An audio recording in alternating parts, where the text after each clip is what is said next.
So, Dave, why don't we jump into Sharp Objects, a show that we talked about, I think, after the first episode, maybe first couple, and then we haven't really come back to.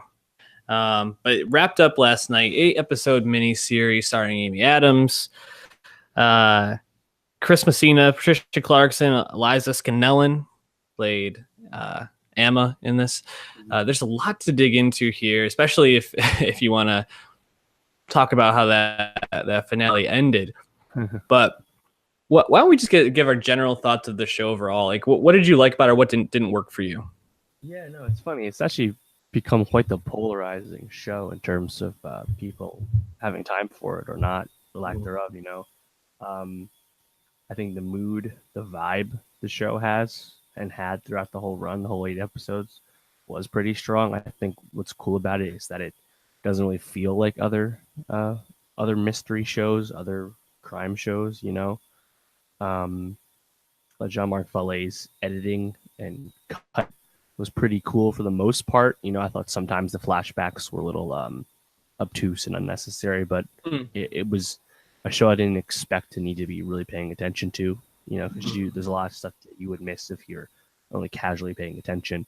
But I did find that as the series went on, that I was not as engaged with the characters, and thus found the show's lack of interest in the plot this less entertaining to me personally. Yeah. Again, I think that's admirable to tell a story that is really less about the MacGuffin of the murder. And again, it's an adaptation from a novel, but again, I think that's admirable for storytelling. But I personally wasn't entertained, wasn't as engaged, because I just really couldn't get into the characters, and I felt like the hazy vibe that the show had almost detracted from that. It made it hard for me to continually be invested in what was happening or not happening. How did you feel about it? Yeah, I mean, I think you bring up some interesting points, especially, you talked about how the vibe of the show was really kind of like the star of it. Amy Adams was amazing as always, and Eliza Scanlon I thought was also fantastic for this being her first major role. But I do think, we talk about shows like Mr. Robot or Legion, shows that really are kind of out there, even Fargo in some of the things that they do, they're kind of out there, but we laud them for taking those chances because those worlds are a lot of fun to be in. This is a very dark world, a very gothic type vibe. It actually has a lot of like True Detective season 1 type vibes to it. And it's the sort of thing where if this just isn't a fun world to be in, or if it's very just like melancholy and sad, it can lose people. And I think that's kind of what happened with this. Is it's just a very dark, traumatic world to be living in.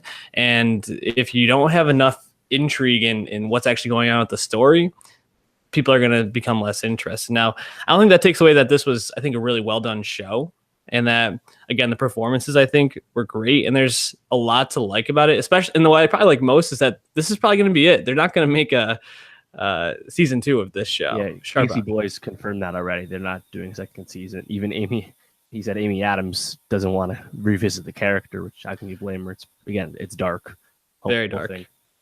Yeah, why don't we jump to the finale, I guess, because like you said, the middle was kind of plotting and not super interesting at all the time. What did you make of I guess, the penultimate and the season finale episodes? Yes. The payoff moments, again, they didn't really hit for me, and I think they should have, because I thought it was really well done how they revealed what was going on with Adora. And then the whole first half of the finale, I don't know, I just found Camille's intent to intentionally be poisoned really like grating to watch. I just found it really frustrating from a plot perspective, Yeah. But I thought the way they revealed for Adora was cool. And then obviously I think that the last 10 minutes are really, really strong. Obviously a really well done fake out for anyone who hadn't read the novel. Yep. And I think, the luring you into the false sense of security, where you think the resolution was smart and well done. But again, because I wasn't super invested in any of the characters, and like I loathed Adora, Hmm. regardless of what she actually did and do.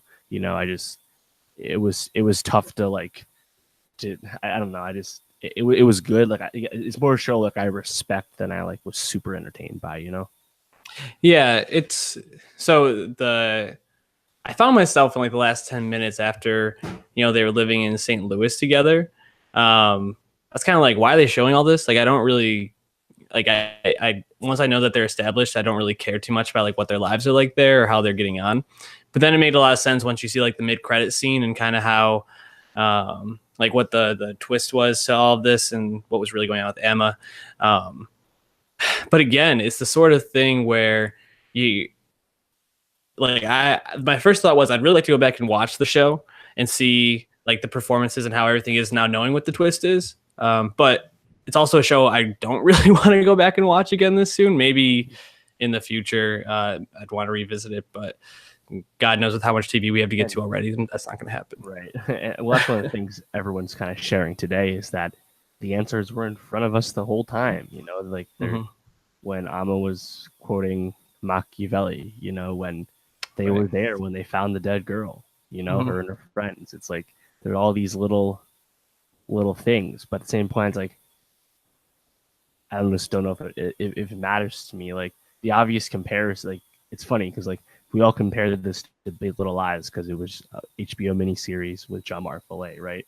Right. It's really like you said, more like True Detective. It's a more darker, introspective show.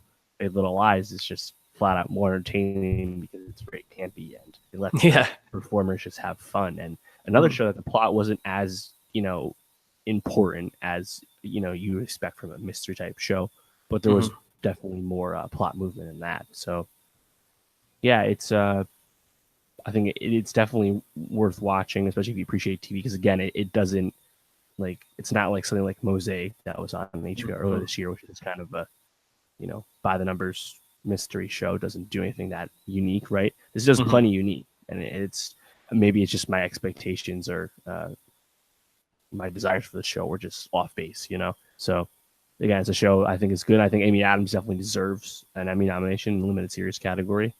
Come next year, of course, for that award cycle. So it's because it's only going to be a one and done miniseries, not going to actually get renewed like Big Little Lies was or End of the Fucking World on Netflix was. I think it's a show I still would recommend people to at least give it a shot.